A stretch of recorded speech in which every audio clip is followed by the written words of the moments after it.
But when it comes to owning your business, and this is for the audience, guys, you need to focus on you. You need to focus on what makes sense for you, because it could be one wrong move from some that is not well educated in the craft, in the industry, understanding your journey, understanding where you are, right? Hey, what's up, everybody? Cam Hemphill here, your host for Medical Millionaire. Hey, guys, thank you so much for taking the time to tune into the podcast. Our goal is to give incredible value and insight for practice owners. So if you're looking to open up a medical aesthetics practice, or you have one and you're looking to scale, every single one of these episodes that we bring to you, they're to help you take your practice to the next level. So I have an amazing guest on today, guys. She's out of South Florida.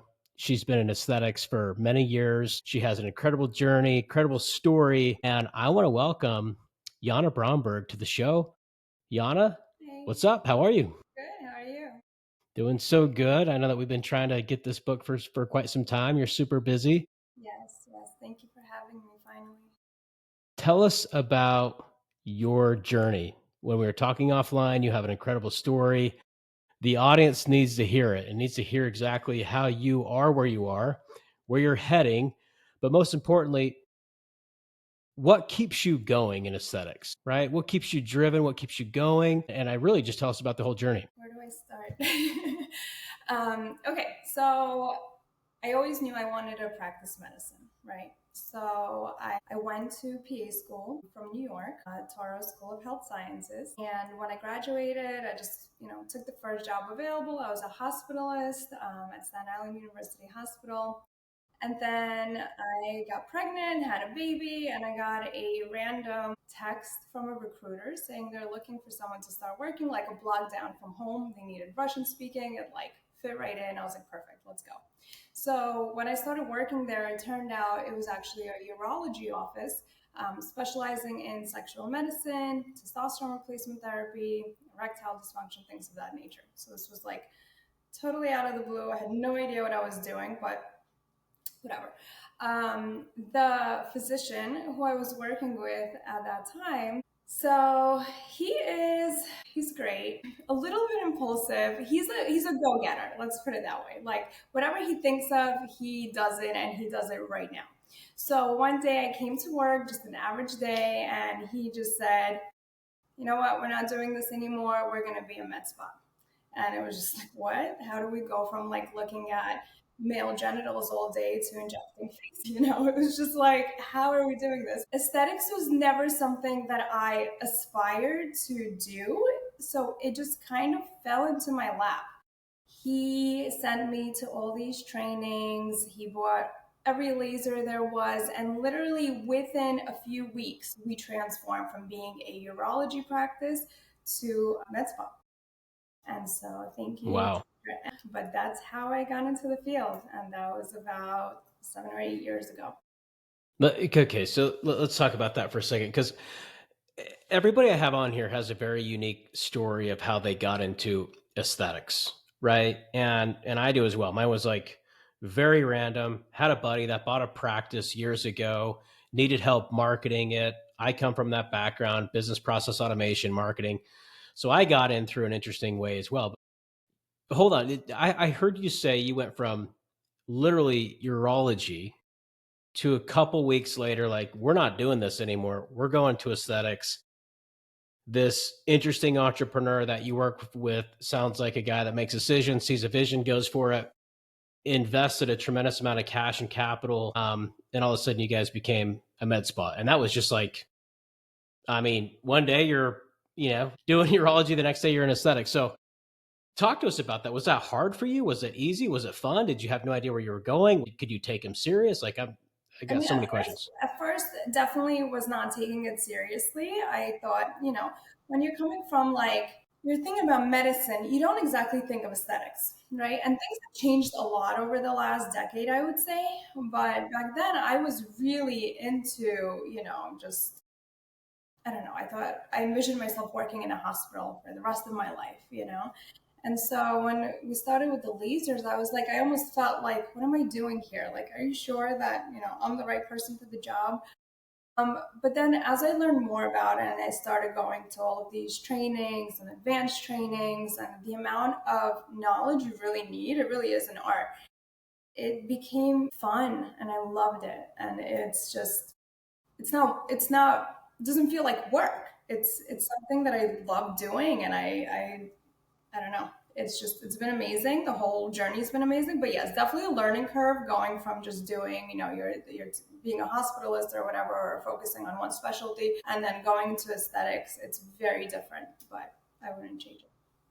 So you okay, so a big part of your why and maybe purpose of keeping, going, because I know that days can be challenging, days can be difficult.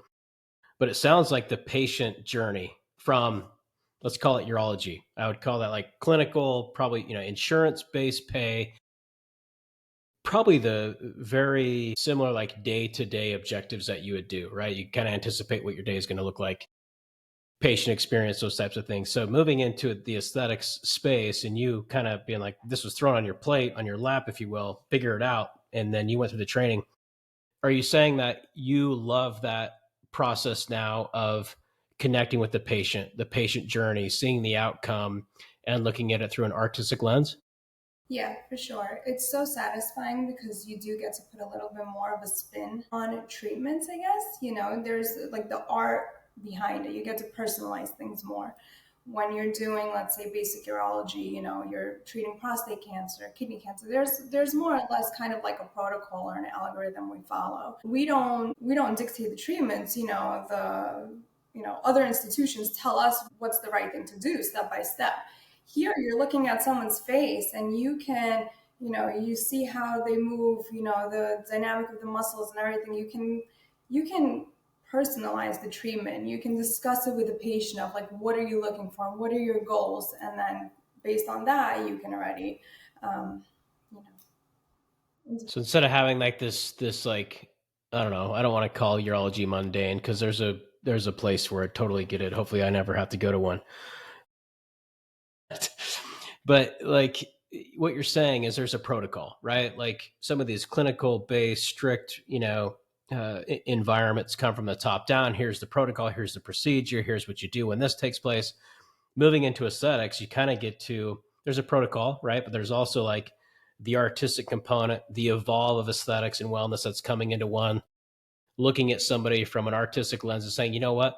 I think that we should use this product. I think that we should look at this area, focus on this treatment. Is that what you're saying? Yes, absolutely. We have so many products. We have so many techniques we can choose from. And that's what makes it really fun for me is no, like I specialize in lips, right? Like people know me for Hmm. doing lip filler. I love doing lip filler. And one of the reasons I love doing lip filler is because no set of lips are the same. Like everyone has a different shape, a different tissue density. And it's like with every person, I can choose a different filler to use. I can change my technique up. And I love that. I love being able to have that like artistic side and incorporate that into aesthetic medicine because at the end of the day, we're still practicing medicine.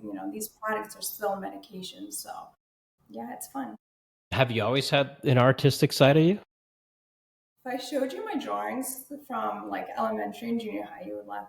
No, I'm not Okay. very good. I'm not very good. Even like for my kids, when they have a project, I let dad do the drawings and everything. So I never considered myself artistic, but I love beauty.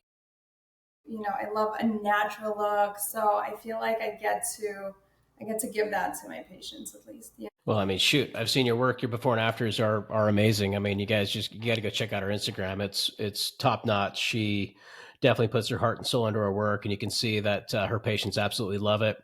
And I know that she has an amazing reputation and also an amazing retention base, meaning her patients continue to go back to her. Right? Her and I were talking offline, and she's been able to build a really loyal practice. And I think that's a big part of what the industry is really missing. We're always focused on new patient acquisition, which very important. You have to have patients coming in the door. You have to market. You have to be creative. I mean, shoot, being a practice owner and focusing on marketing, it's a serious job. There's a lot to do with all the platforms and channels. But I really truly think where the practice owners and hang with me for a sec, guys. Where you need to really focus your efforts is patient retention, patient outcome, patient experience. Because if they come see you, they like the result, they like who you are, they're coming back. They're coming back. They're telling their friends, they're telling their family, they're telling their colleagues. They're going to come back and see you versus you having to go spend the time and money to acquire another patient just so that another patient leaves you and goes somewhere else because they're not getting the results they're looking for. So that is one of the things that she's done incredibly well.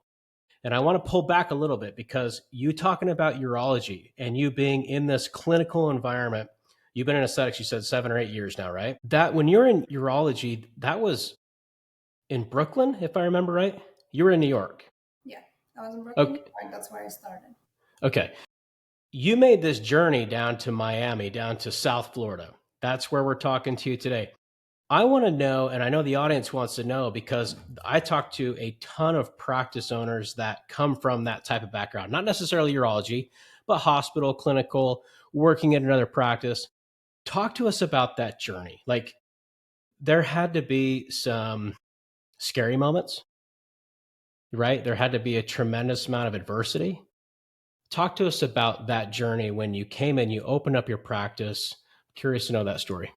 So, coming from New York, I mean, I always knew I wanted to live in Miami. It was just like since I was a child and I visited here, I loved it. So, it was another like just random recruiter reaching out to me. I don't know what's with these recruiters that just reach out to me.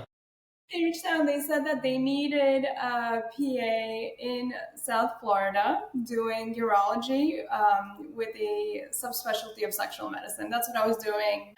So I was like, okay, I mean, I can do that, and this can kind of open up the path to me to moving down south. So I moved, I accepted a position, also, same thing. So I was a urologist, and then he did some wellness.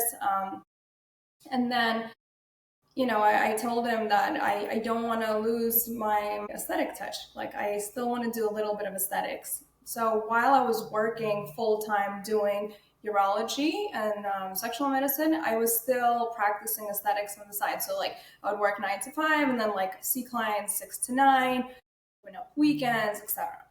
And then Mhm. eventually it just became way too much. Like, I have 2 kids, I couldn't be working 2 full-time jobs. And my aesthetics practice finally started to grow so much so that I could say, okay, let's just do aesthetics. Let's open up our own office. So I did that June of 2023, 2 years ago. I formed Yanasthetics LLC. So it was an office. It was like kind of like a suite where my eyelash tech, she was doing lashes, we had nails, and then I had this little room where I was seeing my patients. Still working full time at the urology office, but now I have my own office where I'm seeing patients after hours. I quit my urology job October of 2024. So this was just this past year. I went all in to aesthetics. It was the scariest moment of my life when I was leaving. I was leaving, everyone brought me flowers and everything, but I was crying. And I wasn't crying because I was so sad to leave. I was crying because I was just scared. I was terrified. You go from having health insurance and all of these benefits and knowing that every 2 weeks you get a certain paycheck that's going to cover, XYZ. And now all of a sudden I'm like, well, what if the summer months are really slow, or what if people don't come to me anymore, or like what happens, how am I going to do this? And it was really, really scary, but it's like a plant, you water it, it's going to grow. So now I had so much more time to focus on building my brand and building my client base. I got like a social media manager who was working on my social media. So I mean, it was the best thing I've done. I always say I wish I did it sooner. I was so Mhm. scared to do it because, like, you know me, I don't take risks. I hate taking risks. I like, You mentioned that, yeah. yes, like, I don't gamble. Like, I need to know exactly how much I'm getting, how much I'm making, how much I have in my bank, etc. So this was a really scary step for me, but I would do it all over again a million times. Whether you realize it or not, it's one of the best moves you've made. So I've seen the opposite of it, and I've seen practice owners see their dreams slip away from them.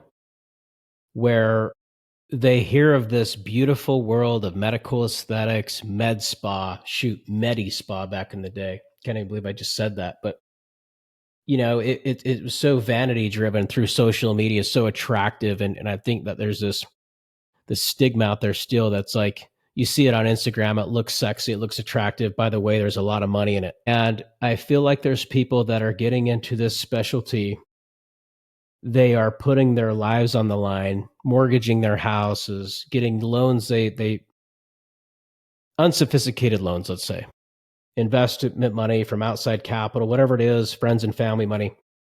They buy the expensive laser, they do the expensive build out, they overspend on inventory, and they go into this thinking it's just going to print money and put so much cash up front that unfortunately they realize that, wow, we don't have any patience yet, right? And look, on this podcast, I've interviewed so many practice owners at this point, and guys, there is a theme. And Yana, there truly is a theme through success, and it's really just you focusing on your journey, you taking risk as you see fit for yourself, right? Like you looking at this in the way of saying, "Hey, look, when I'm ready to do it, I'm ready to do it." But you had a patient base in a way. You had background in a way, right? You had the urology, then you had the aesthetics up in New York. You moved down to Miami. You built the aesthetics practice within that facility, right? So not only you figured out how to use devices, treatments, all that stuff. You learned the business in a way, and you had a base of patients, right? And you go open up your own brand. Shoot, guys, this was less than a year ago that she's had her own practice. Less than a year. She's been doing it for 8. Okay, that's the difference. Is she knew how to take calculated risks that was right for her, that felt good for her. And even when she left, she said that she cried because she was scared, right? And dude, that's warranted. 100% warranted. Risky, and you have like so much courage. I love that. You go out, you build your brand, you build your thing, patients follow you. I bet you started making income month 1. Guarantee it. So, like, just to speak on that, there were days, you have to block out all the noise, right? There's a lot of noise. Everyone's like, well, how are you going to do? Well, how much are you actually making? Well, what do your books say? And I don't know. I mean, I've never owned a business, I never considered myself a business owner. So when people said, well, what's your business plan? I was like, what does that mean? I had no idea. And it was like every single day I had to learn something. It's not just, standing there with a pair of gloves on and a syringe and injecting people. I had to actually learn the business side of things. And I'm still learning. Every week there's something, that I have to Google or ask ChatGPT or ask my colleagues. It's a really cutthroat industry in the sense that not a lot of people really want to help. Okay. And the ones that do, you have to pay them to help. Do you see what Oh, I'm saying? yep. So, one of my biggest challenges was, especially being new in Florida, I didn't have a mentor that was going to guide me on how to do this. I did it on my own, And so, when you start, Googling and joining all of these like aesthetic provider groups, people start talking about numbers and you're like, oh my God, like I don't make that much. And it can be very unmotivating and you feel like you're not good enough for something. I kept my overhead super super low. I still don't own a laser.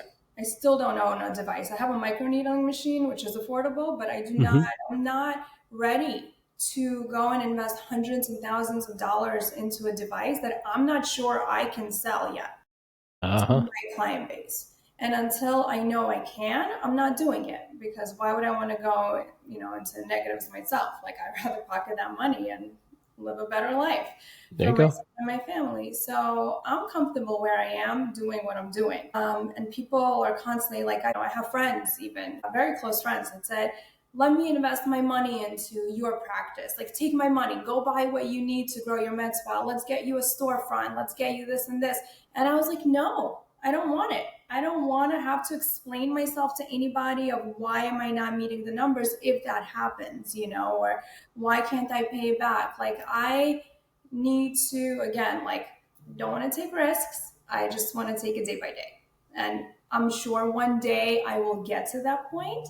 but I'm not rushing it because I'm canceling out the noise. Everyone is telling me, oh, well, but you have to scale and you have to do this to scale. And I'm like, I'll get there. I'll get there Yeah. with time. Good for you. I mean, you know how hard it is to block out the noise? You're constantly getting advice from sophisticated entrepreneurs and probably non-sophisticated. Like, you don't have to call out any names, but I'm curious if any all this advice that you've received, you mentioned, friends, whatever. Has any of it been from someone that has not opened a business or somebody that doesn't have a practice? Yes. Yes. There's a lot of people that they have no idea what this industry looks like, but they are giving But their they got all the entire, answers? Yeah, they got all yeah, the they answers, get right? all the answers. It drives me Yeah. crazy. And that's so true for so many entrepreneurs, whether you're in aesthetics or outside, right? Like, I'm a real estate guy. I own quite a few rentals, and I've been buying real estate for, shoot, 14 years. Man, that kind of ages me. Promise I'm not that old. But I will have people that come to me, still family members. They're like, "Hey, oh, that's a risky business. What if the tenant doesn't pay, or what if like, wow, that seems like a lot to do." And it's mostly from people that have never done it. People that haven't done. I'm like, why are you giving me advice of something that you actually have never done? Or you're trying to guide me or tell me the downside of the risk, the upside, whatever it is, on something that you've never done when I've actually been doing this for like 14 years. Like, I'm just going to stump you, right? So I think it's interesting because everybody wants to, I think the intent is good, right? I think the truly is like the intent is good.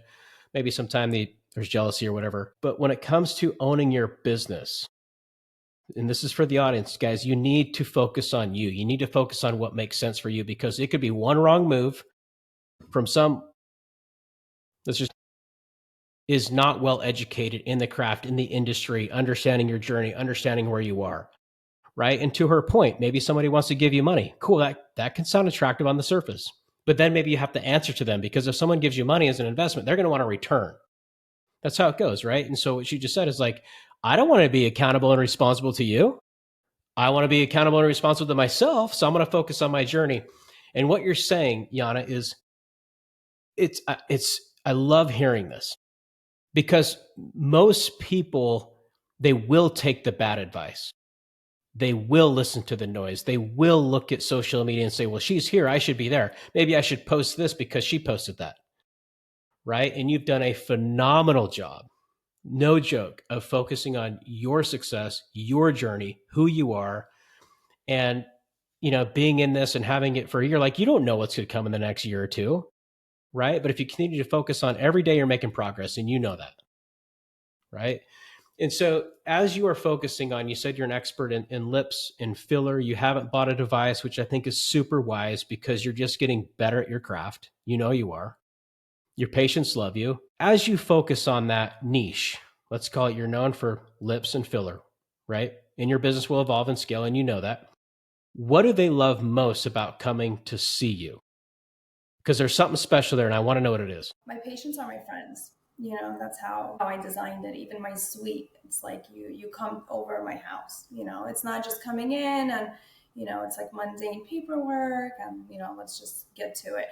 We talk about life. I know a little bit about all my patients. Like, I set enough time to dedicate to each patient to get to know them, which is very different from you know a lot of med spas where it's almost like a DMV, like one after the other, let's go. What's your ticket number? Yeah, maybe I'm not seeing as many patients per day because of just time constraints, but that's how I'm retaining those patients. So I love being able to connect with my patients. Even on social media, I do these outfit of the day posts, right? And the way that came about was because I love dressing up to work. I've worn scrubs for so long that like I cannot wait to finally be able to like put on heels and put on something cute and do my makeup. And so every time my patients come in, they're like, oh, where did you get this? Where did you get that? Can you send me a link? So that's how it came about. I started doing these outfit of the day posts and I get so much feedback on it. I get more feedback on those than I do on before and afters. Wild. I know. So, but that's what I mean. Like, you just have to know your demographic. Most of my clients, I would say, are my age, which is so Okay. cool because we're aging together.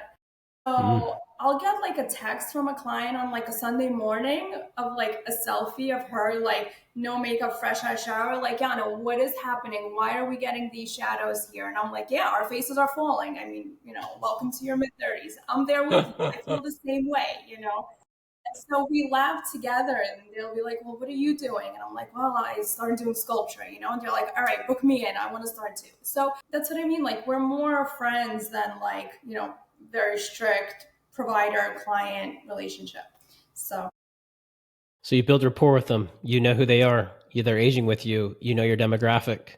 You have a niche. You focus on that niche.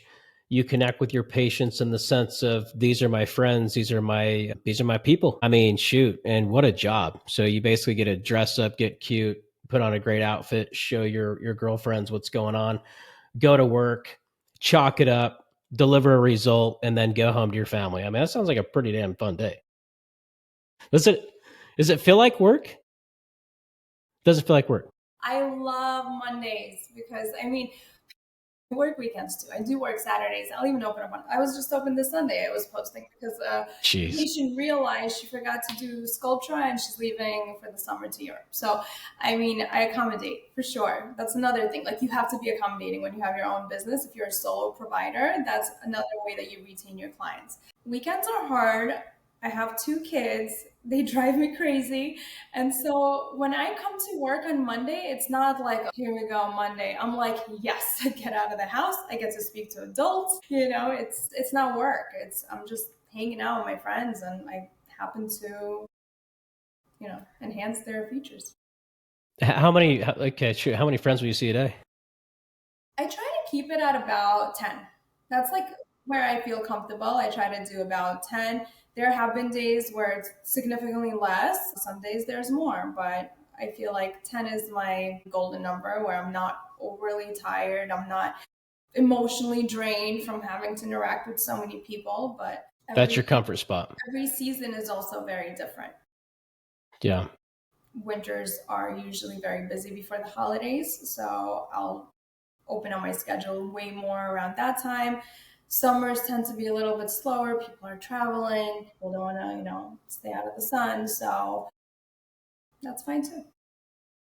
So okay, and I love it. So 10 comfort zone, and what I'm hearing, guys, and just to try to reiterate this is she has a niche. She's focused. She's focused on the patient experience. She builds rapport, documents the rapport, picks up on that conversation when you left off. Like when they rebook, are they coming back? How often are they coming back? Depends what we're doing, but generally I see my patients like every 3 to 4 months. Every 3 to 4 months. Okay. And you pick up that rapport. They're aging. Obviously, you give them the advice on the aesthetic side. You guys pick back up. I bet they'd love to come see you too because they get to have an awesome conversation. Right. And so it's almost like seeing their therapist while at the same time, making me look younger and pretty and, just having a fun overall experience. And I think like that's what people are buying, guys. They are not buying another syringe. They are buying like, look, get me out of my day to day. Maybe I don't get to have a fun job like Yana does every day, and I'm in the financial space, or I'm a burnout real estate agent, or I'm a stay at home mom, or whatever it is. Like, holy shit, I have an appointment coming up, but they look forward to that meeting. They look forward to it. They know that they're going to get an injection of confidence, have a great conversation, right? And they're probably going to learn something new about aesthetics. If you're not teaching them something new about new treatment, technique, in the industry, whatever you should, because they want to look at you as an expert. And then they're going to automatically want to rebook because they had fun. Like they enjoyed it. If you have fun somewhere, you're going back. That's just how it is, right? And then imagine all the benefits on top of that. So, question for you. One of the biggest challenges you face like early on, I'm sure, was taking that leap. When you took that leap to open up that practice, like what gave you the courage? Like there was this final moment you're like, I'm doing it. I'm going. Walk us through that. Because that's hard to do. Yeah, it's hard. I think it's just like burnout more than anything else from your traditional medicine. I was working a lot. I felt like I was undervalued, underpaid. medicine changed so much again over the last decade or two. We're being dictated, the insurance companies dictate what we do and how we do it. Um, I hate being controlled. It's like, I You're a hate true entrepreneur. I hate having a superior that I have to answer to. I hate having to explain things of why I'm doing what I'm doing. I was sitting on the phones all day with insurance companies doing like Mm. appeals and just getting prior authorizations on tests that I'm ordering. And I'm like, why do you need to know why I'm ordering it? I'm ordering it because I have a license to do so. This is what I've been taught. I've studied medicine long enough. I practiced it, this is why I'm getting it. But, it's all, at the end of the day, it's all about money. Protocols, right? Money, protocols, process. So I was just tired of that. And then, yeah, I was tired of, again, just, you have a boss, which it works for some people. I mean, there's definitely pros and cons to working for somebody and owning your own business, right? So there's headaches in both scenarios. But for me, it was just like, even, having like kids, right? I have two kids and they get sick all the time. That's just what kids do, apparently. Yep, yep. To ask for time off because my kid has a fever was driving me crazy. Like, and then Mm. feeling really guilty about it too. Mm. Like, I hated that. I hated that so much that I couldn't make it to my son's soccer game. And I was like, you know what? The only way that I'm going to be able to live the life I want is if I create it. And I had to create my own perfect job, And so my perfect job is I get to make my own schedule. I don't have to ask anyone for permission to go to a recital. I see as many patients as I want. So if that day I don't want to see 10 patients, so I won't see 10 patients. So that's the beauty of entrepreneurship, is that you get to control what you do and how you do it. And that's what I have longed for so long, and I worked to the point that I was able to do that. So I'm super grateful. The upside risk outperformed the stagnant stay of security, basically, right? You're like, hey, I could stay here. I could be on the phone with the insurance company and answer all their boring ass questions that they know the answer to. I know the answer to. It's just protocol, let's call it. Or I can leave. You can always go back. You can always go back. Hey, if this fails, I can go back, whatever.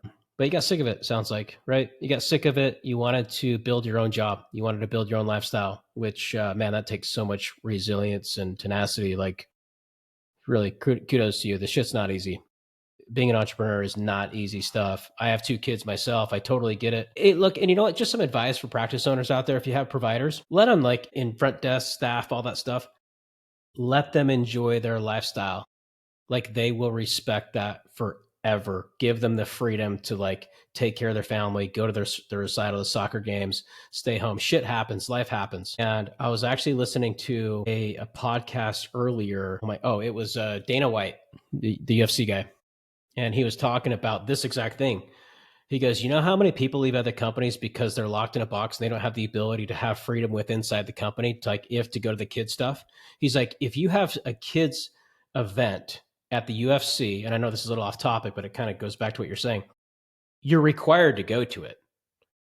And he's like, that culture shift has changed our entire foundation, and people want to work with us versus us putting them in a box. So that's just some advice for practice owners and business owners that are tuning in. But for what you said, you're like, you know what? This isn't going to work. I'm going to go build my own lifestyle. And I got the courage to do it. So, guys, it's not easy. And I think, like, you have to take the jump, the leap of faith, believe in yourself. Like, one thing that's always worked for me is I've bet on myself. And I know Yana's done the same. She bet on herself, and it's obviously working out. So, pivoting just for a second, right? Looking back, is there a decision that you made, like maybe one that felt risky, unconventional, something that ended up transforming your business? So as you opened day one, going into 90 days, 120 days, 6 months, was there one thing that you saw early on that kind of stands out that you're like, okay, I absolutely have to do this? to shift or to, I don't necessarily want to use the word scale, but adopt and make it more proficient at the practice? Definitely hiring a social media manager. Okay. It's a full-time job. Like for me, that was really difficult because I can take all the content photos while I'm seeing the patients, etc. But it was like taking away from my time at home after hours at night where I had to actually put the images together, make pretty before and afters, hashtags, all of this. Like that's a whole like different field that no one trains you in, Like I'm, generation of like Facebook, MySpace, MySpace, I love it. Instagram. And Yeah. now all of a sudden everyone's like, you gotta do TikTok. And I'm so overwhelmed. I'm like, TikTok, Oh what? gosh, another app. I have to start dancing in front of the camera. I was like, what? So it's just there's so much to social media, but realistically, like you have to do social media nowadays. It's you have to. There's no other way around it. And believe it or not, my social media looks great, but I die a little bit inside every time I post myself doing a reel. I hate doing it. I'm so uncomfortable in front of the camera. I don't enjoy doing it. So getting a social media manager, she is so amazing. I just give her the content. Sometimes she comes to my office, she'll shoot the content, and she does everything. And now I have so much more time to focus on other things. And it's just, it took a whole weight off my shoulders, and I definitely recommend it. And it took me a long time to agree to having someone manage my social media because, again, control freak. I was like, no, I can do everything on my own. I don't want anyone touching it. You don't know my stuff. You don't know what I like. And so, yeah, sometimes I probably drive her crazy because, I'm like, oh, can we just fix this little thing? Or I don't like this word. But I love her because she still lets me, she, a lot of input from my end coming in for her. She takes into consideration. She changes things up for me. But I recommend everyone have a social media manager. It was worth it 100%. So that was probably something that you held on to for a while, didn't want to delegate, Mm. and finally took the leap of faith, and that saved you time. So you bought some time back, right? You still have some control, get to put your aesthetic appeal on it, if you will, but now you have a resource that you can delegate that to, focus on your next patient, your journey, business, maybe time back with your kids, family, whatever it is, which I think is super, super important. And you made a point that you should have done it sooner. I would agree with you on that because a lot of times, guys, as business owners and entrepreneurs, we like control. That's all of our personality. Like literally, if you've opened up a business, you like control. You like to be in charge. You like to be, the image of your domain, if you will. But if you don't start to realize that delegating activities like administrative work, if you do that earlier than later, because you will buy your time back, right? And I know it's hard. It's hard to pass control to someone else because you're never going to trust them as much as you trust yourself, right? And so I agree with you there. And then you made another really good point that was every time you post something, you die a little bit inside. I think like you're so honest. Like I love how honest you are because I think a lot of us feel the same way. It's almost like, oh, is this even me? Like, why am I posting this shit? I feel that way. Honestly, it's a job. It's kind of a task. It's a job. You have to get it done. And the power of social media is it gives you the ability to connect with people throughout the world with the click of a post. And people can see your work, they can see your personality, they can see who you are, and they can connect with you. And ultimately, if you're a practice owner, they'll book you. And then you become, I bet, people that you've met through social media you never thought you would, and now they're your friends, they're your clients. Right. So it's a tool, but I get it. It's dancing in front of the camera with TikTok. What's next? Like, geez, give us another platform. That's all we need. My gosh. So, just to double on that, guys, delegate the responsibility, invest in social media, and you also connect on your demographic very well, right? Because you're not from the US. No, I was born in Russia. You're born in Russia. So I would bet that you connect with that Russian demographic. I'm sure you have clients that you relate to. Is that fair to say? Or Yeah, for sure. So I live, I'm in Aventura. We have Sunyals right here, which is, very Russian, Ukrainian speaking neighborhoods. So I definitely see a lot of patients that from that, you know. That makes so much sense. I mean, they want to see somebody that they are like connected with. Yeah, a lot of, especially with everything going on overseas right now in those areas, we had a lot of people migrate here, and a lot of them don't speak English, so it's nice that I'm fluent in Russian, so I could speak to them, and I find that I get a lot of referrals just because of that. And they got to say something in Russian for me. Что тебе сказать? What is that? What do you want me to say? Something Medspa specific. Mm, I have to think about that one.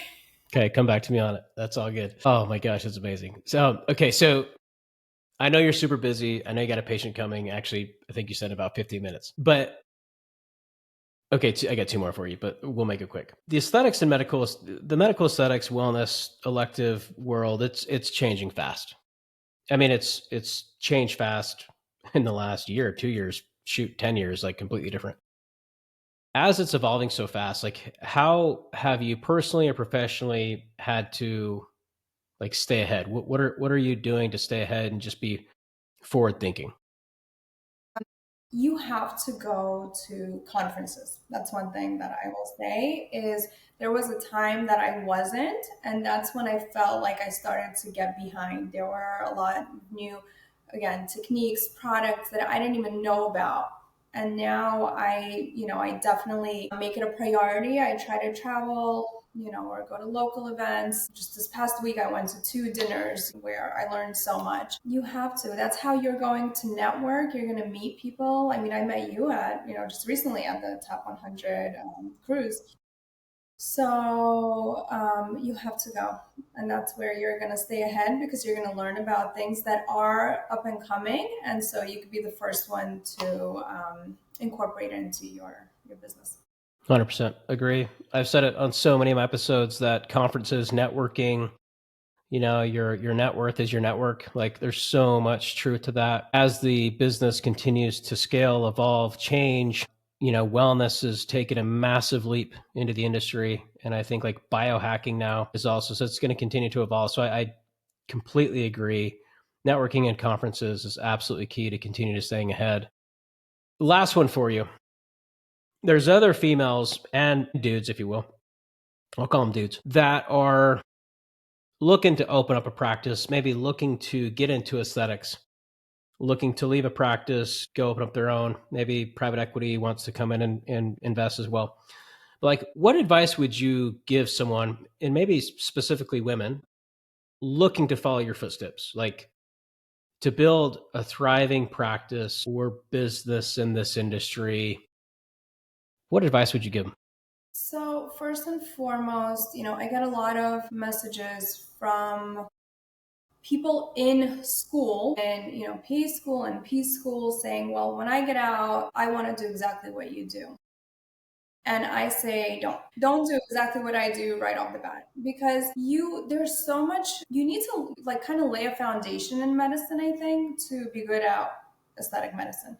You have to learn true bedside manner. That's one. You have to know your basic, medicine, anatomy, physiology, etc., to understand how things work. And I think that you will appreciate being in aesthetics so much more once you've actually practiced medicine, in a hospital setting or wherever.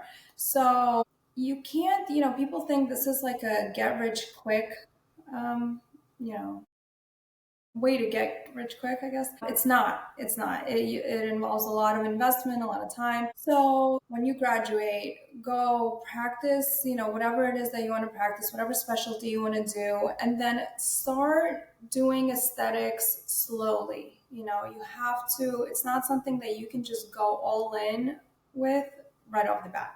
So, Mm-hmm. like what I was doing, where I was doing it on the side for a little bit, you can't continue doing it on the side for the rest of your life. It's not a side hustle. It's a side hustle very temporarily. Got it. And if you're any good, it's going to be even more temporary. Like the amount of time that you're going to be able to keep it as a side hustle is very short. So once the clientele starts building, that's when you can already start considering entrepreneurship and opening up your own space and all of that. And it's not for everybody. I know people who did what I did and then said, I don't want to do this anymore, and went back to working in a med spa. Interesting. Working under somebody who's going to take care of the inventory and the advertisement and the marketing and the social media and all of that, because it's not for everybody. It really is a full-time job. Like, I always laugh, like, I gave up a 9 to 5 to work 20. And it's a lot. And there are days that I'm like, "Ugh, I just want to shut off my phone, like, on vacation, why am I still I have 2 phones, right? So, and I'm just like, No joke. I look like a drug dealer everywhere I go. One of them is always going off, and sometimes you really just want to disconnect. And I think that the only time you can really disconnect is if you don't own your own practice. So if it's really important to you that you don't want to work as much, then maybe this is not a path you should be taking. But if you're someone like me who doesn't mind putting in the work and doesn't want to answer to anybody higher, then it's the best thing that you can do. So you gotta Prepare to put in the work. Yeah, you have to figure out what means more to you, what matters more, and how much work you're willing to put it into it. It's so funny. I'm with you right there. I think a lot of people think like, hey, I'm gonna go open up my own business, my own practice, because I don't want to work 9 to 5. And it's like, okay, good luck. Shit. There was a time in when my business was just beyond busy. I was getting up at like 2:30 in the morning. I would crank till about 6:30. This is 4 hours. And then I'd go to the gym. And then I'd come back and crank. And, my eyes would probably just get to sleep, like 10, 11:30, something like that. And I did that. I ran at like very high RPMs for a long, long period of time. And not a whole lot of people can do that. You have to be driven. You have to be inspired. You have to want to do it. You have to have a why behind what you're doing, or else you will burn out. I can relate to that in so many ways. And if it's not for you, like, that's all good too.